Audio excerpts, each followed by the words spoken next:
Assalamualaikum warahmatullahi wabarakatuh. Ya, sebelumnya Ibu minta maaf karena kita kemarin banyak sekali reschedule terkait jadwal untuk farmakologi. Jadi karena kalian juga bentrok dengan jadwal lab KDK, jadi Ibu akan berikan video pembelajaran terkait kepatuhan pengobatan pada pasien ya.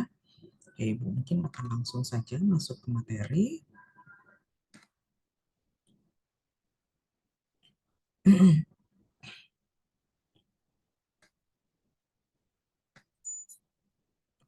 Ya.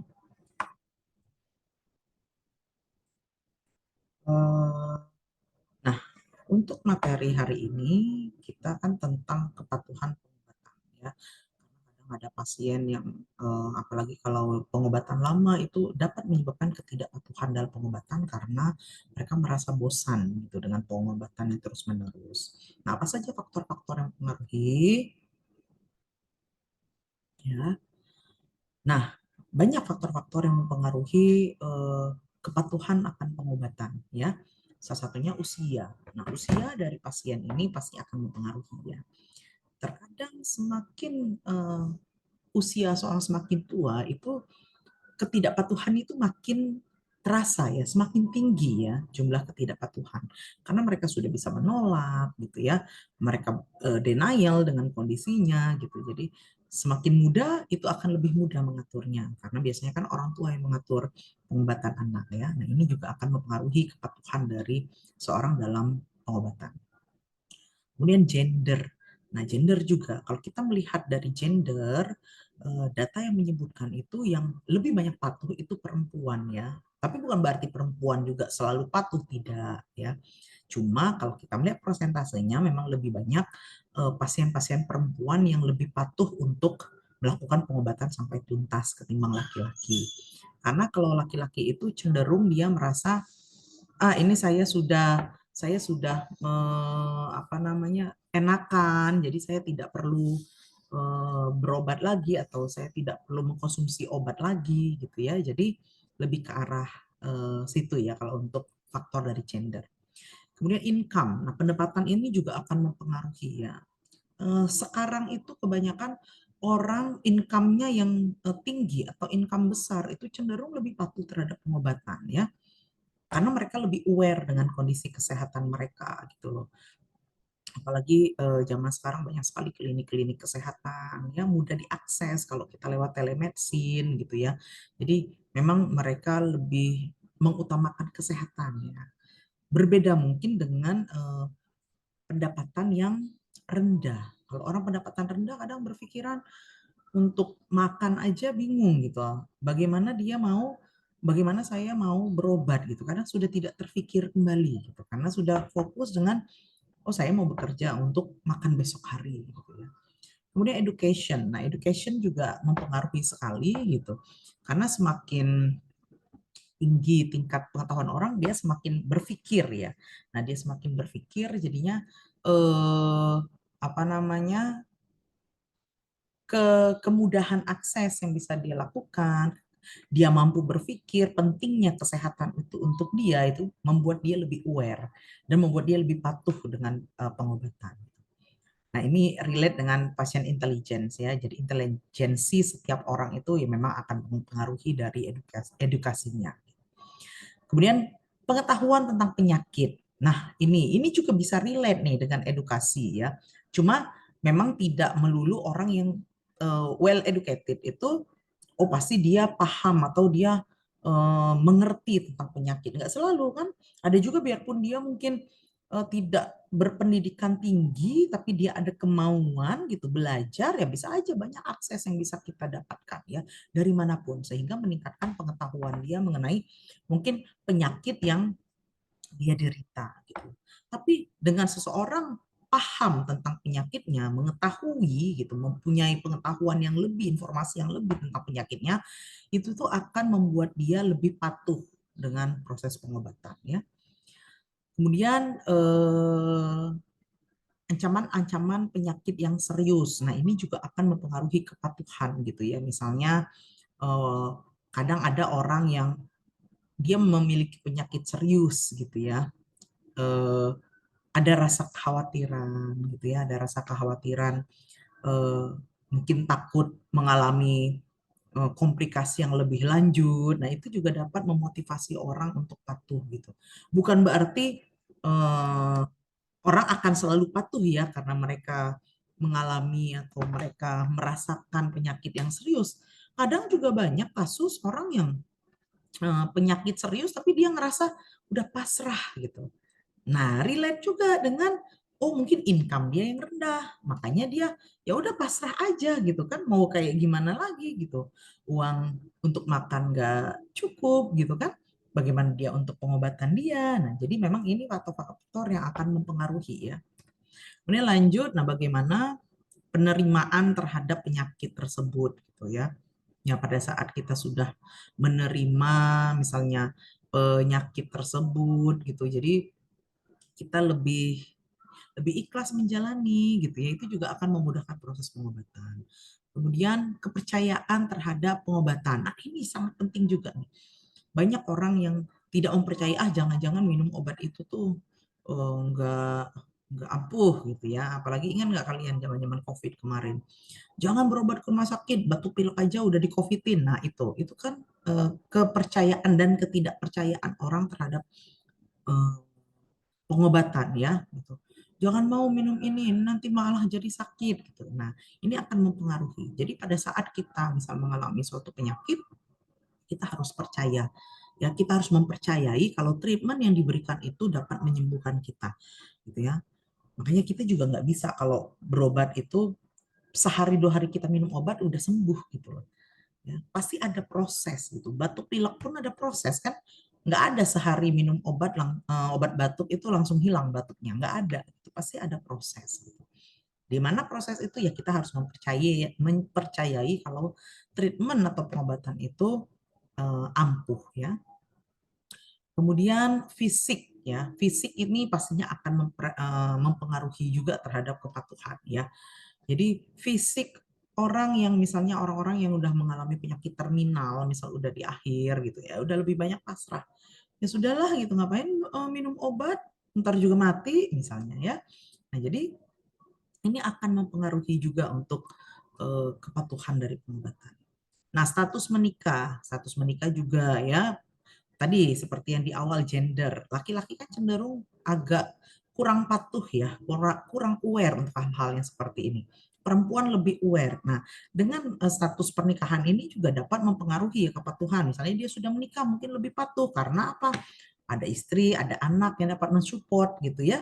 Beda dengan orang yang mungkin sendiri gitu kan, boro-boro mau pengobatan gitu kan, makan sendiri gitu kan, apa-apa sendiri gitu. Jadi memang dia lebih apa namanya kurang atau dia kurang mendapatkan support gitu. Dengan dia status menikah, dia akan lebih banyak support sistemnya. Kemudian jumlah anggota keluarga. Nah, ini juga mempengaruhi. Semakin banyak jumlah anggota keluarga itu akan meningkatkan juga kepatuhan dia dalam pengobatan ya. Karena ibaratnya eh, banyak yang memantau ya, banyak yang memantau kepatuhan pengobatan pasien tersebut di rumah. Kemudian bagaimana setting klinis, misalnya pelayanan kesehatan itu mudah nggak kita tempuh gitu. Ini juga akan mempengaruhi kepatuhan. Kalau kita tinggal di Jakarta, akses untuk kita ke klinik, ke puskesmas, RSUD, rumah sakit itu sangat gampang dan mudah.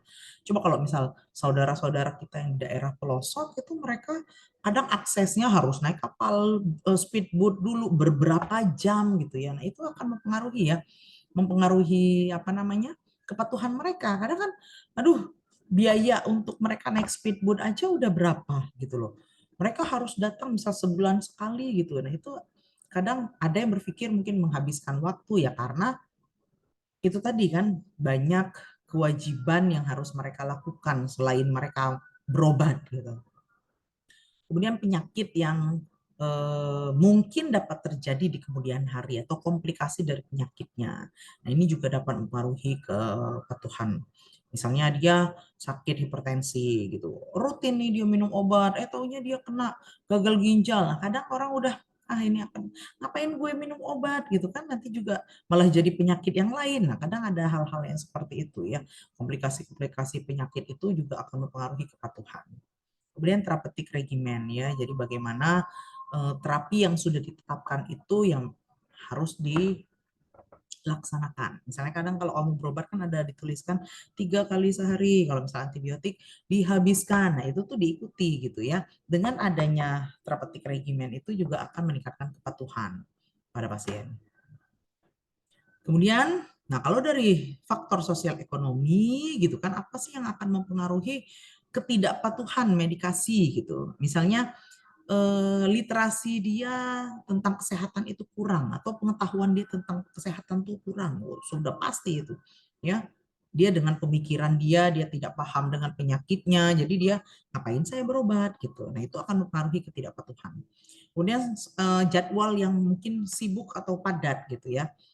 Nah ini juga akan mempengaruhi ya ketidakpatuhan. Misal ada orang dia tuh income-nya mungkin bagus tapi karena dia sibuk gitu kan, dia kemana-mana, kerjanya misalnya mobilitasnya tinggi gitu. Nah itu kadang akhirnya ke skip dia untuk berobat. Nah ini juga dapat mempengaruhi ya. Kemudian akses ke fasilitas kesehatan tadi yang seperti Ibu bilang harus naik speedboat itu juga akan mempengaruhi. Kemudian ketidakmampuan atau kesulitan mengakses untuk apotik misalnya. Nah, kalau kita yang tinggal di Jakarta, alhamdulillah banyak ya apotik-apotik ya, baik apotik besar, apotik yang sedang-sedang yang kayak warung gitu banyak sekali gitu ya aksesnya ya. Ya kalau cuma sekedar obat-obat standar gitu, itu kita bisa akses gitu. Kecuali misal obat-obat yang memang keras ya yang harus ada resep dokter gitu. Nah, di daerah-daerah tertentu juga masih banyak yang kesulitan untuk mengakses apotik-apotik ya. Kemudian pengobatan yang mahal. Nah, pengobatan yang mahal ini juga akan mempengaruhi apa namanya? Kepatuhan ya. Kalau terlalu mahal tadi seperti Ibu bilang kan orang juga enggan gitu ya. Beda dengan misalnya mereka yang kayak BPJS deh, BPJS. BPJS pun ada BPJS yang PBI, ada yang non PBI gitu kan.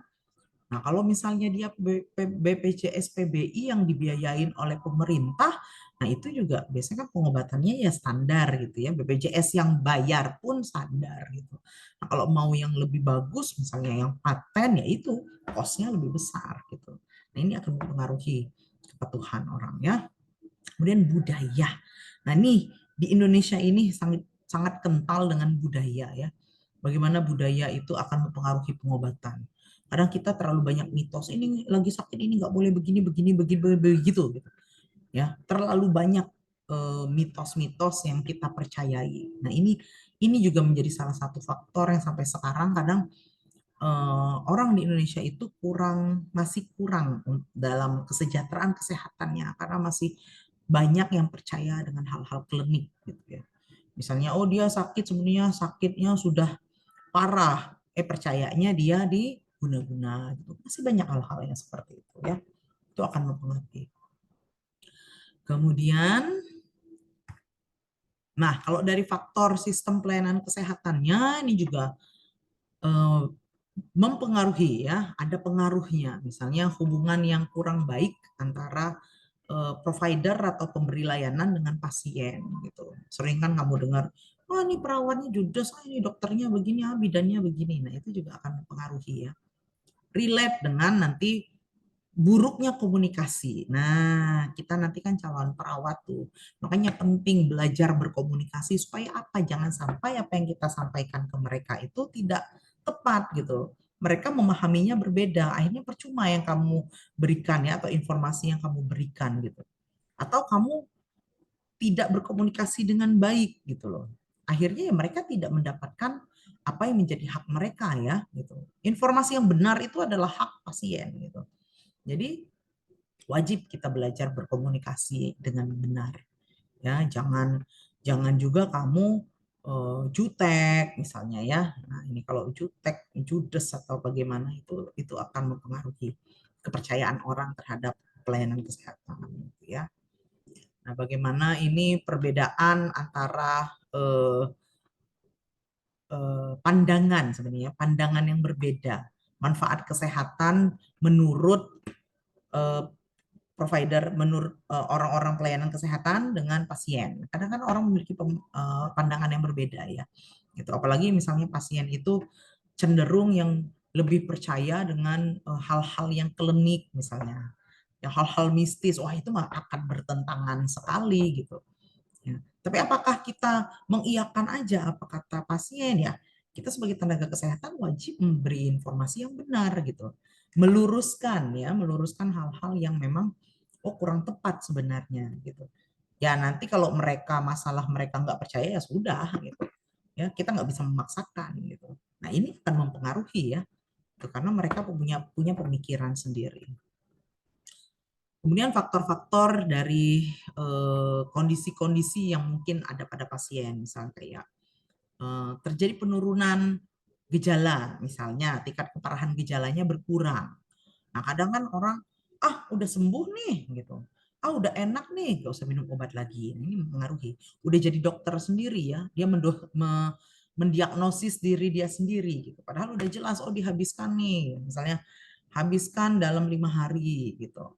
Dia baru 2 hari ngerasa badan udah enak, nggak minum lagi. Nah, ini akan mempengaruhi.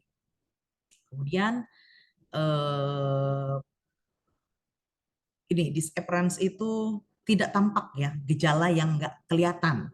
Nah, yang berbahaya itu adalah begini, gejala-gejala yang tidak terlihat. Ya, kalau kita misalnya terlihat kan kayak batuk, pilek terlihat ya gitu. Tapi kalau gejala-gejala yang tidak terlihat ini juga menjadi faktor. Tiba-tiba pada saat dia berobat udah parah tingkatnya. Karena apa? Tidak ada gejala tadi. Gitu. Jadi kalau sudah usia lebih lanjut gitu ya, itu harus benar-benar memang harus dikontrol kesehatannya gitu ya. Nah, kemudian pasien dengan depresi ya. Pasien dengan depresi ini cenderung mereka tidak menunjukkan ketertarikan untuk pengobatan gitu ya. Karena mereka juga tidak merasa kalau mereka tuh sedang bermasalah gitu ya. Bukan orang depresi nggak melulu gila ya gitu ya. Nggak selalu orang karena masalah kejiwaan tuh orang gila gitu kasarnya. Enggak ya. Misal orang ada masalah psikososial itu juga karena ada something yang berhubungan dengan psikisnya itu akan mempengaruhi ya. Cenderung mereka nggak ini nggak interest ya, tidak tertarik untuk melakukan pengobatan. Nah, pasien-pasien yang mengalami gangguan psikiatrik, yang memang mengalami gangguan kejiwaan, biasanya nggak mau pengobatan ya. Ini agak kesulitan. Ini malah lebih ke arah mereka tidak mau apa namanya melakukan pengobatan gitu loh. Ya, agak susah gitu. Tapi bukan berarti nggak bisa. Bisa ya, cuma memang butuh waktu dan kesabaran dari keluarga maupun tenaga kesehatan. Kemudian kalau kita dari faktor-faktor pasiennya ya banyak nih, misalnya gangguan visual ya, itu akan mempengaruhi, misal gangguan kognitif, itu mempengaruhi gangguan mobilitas atau karena ada gangguan dalam menelan misalnya ya. Kemudian ketidaktahuan dia tentang kondisi penyakit, efek-efek yang berbahaya, kemudian stres psikososial, kecemasan, kemarahan, nah itu akan mempengaruhi. Ya.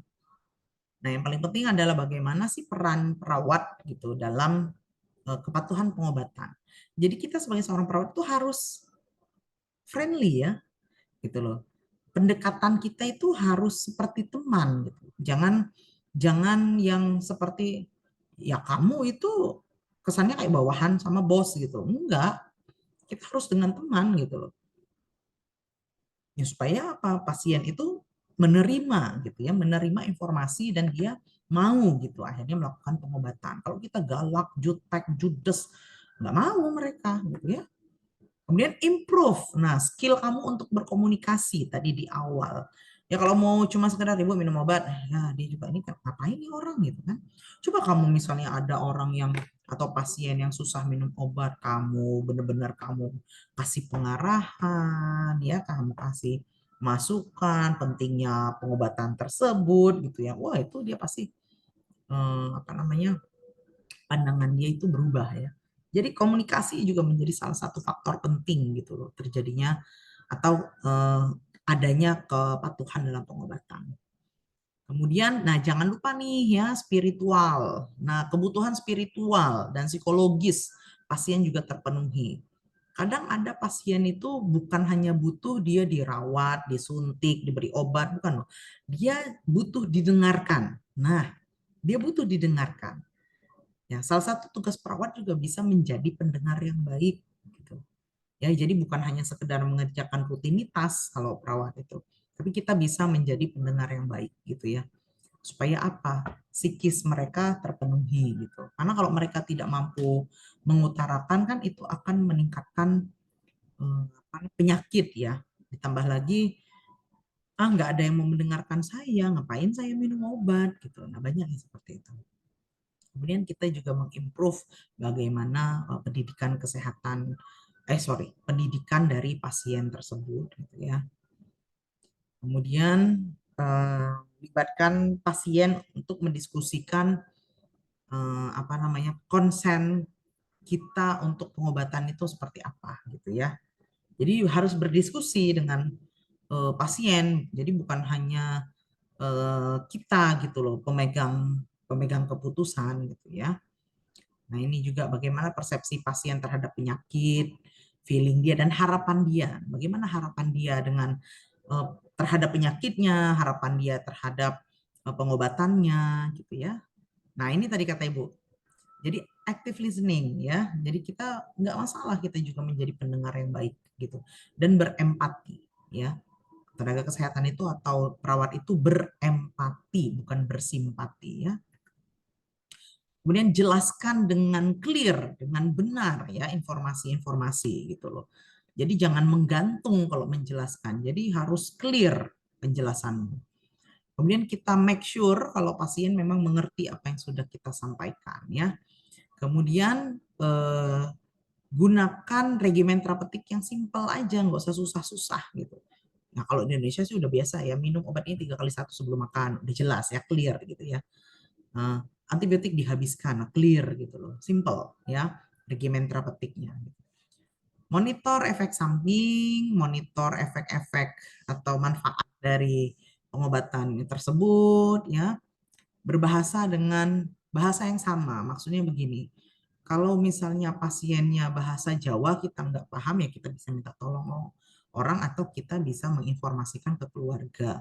Misal kayak dia orang luar gitu ya, kita bisa berbahasa Inggris gitu. Atau yang paling gampang kita berbahasa Indonesia tapi jangan menggunakan bahasa dewa. Maksud bahasa dewa di sini adalah misalnya Ibu apakah misal ibu mengalami pusing, misal pasien ini anemia.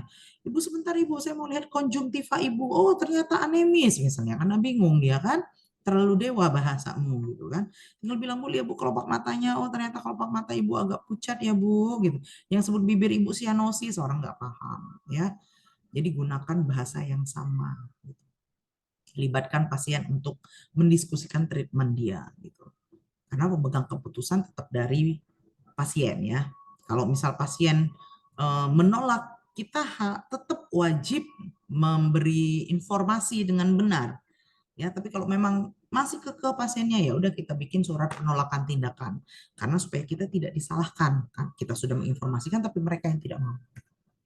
Ya. Nah, pada saat menginterview pasien, perawat itu bisa mengkaji pengetahuan pasien mengenai terapi obat ya dan kebiasaan pengobatannya gitu. Misal contoh, oh ada nggak dosis-dosis tertentu yang dikonsumsi pasien secara rutin atau misalnya bagaimana dukungan dari keluarga gitu ya dalam memantau penggunaan pengobatan atau penggunaan obat pada pasien gitu. Misal pasien-pasien yang mengkonsumsi obat terus-menerus ya, yang di rumah juga dia mengkonsumsi. Nah, ada nggak peran keluarga gitu ya? Kemudian perawat juga mengidentifikasi gitu, apakah pasien ini memiliki masalah-masalah yang spesifik dengan pengobatan, ya misalnya dia nggak mampu nelen obat gitu kan. Nah, kalau misalnya dia nggak mampu nelen obat yang bulat-bulat besar ya harus kita gerus mau nggak mau gitu kan. Atau dia ketidakmampuan membuka mulut, nggak mampu mengunyah gitu, ataupun apapun itu ya harus kita cek gitu. Jangan kamu nanti pasien koma kamu suruh minum obat lewat mulut kan nggak bisa, harus pakai NGT, maksudnya begitu loh. Nah, jadi harus kita identifikasi. Oke ya. Nah, itu untuk materi kepatuhan pengobatan ya. Materinya memang simple dan tidak banyak. Jadi bisa kalian pahami, bisa kalian pelajari. Materinya juga sudah Ibu share ya melalui si pen. Silakan kalian belajar ya. Akhir kata Ibu ucapkan wabillahi taufiq wal hidayah. Wassalamualaikum warahmatullahi wabarakatuh.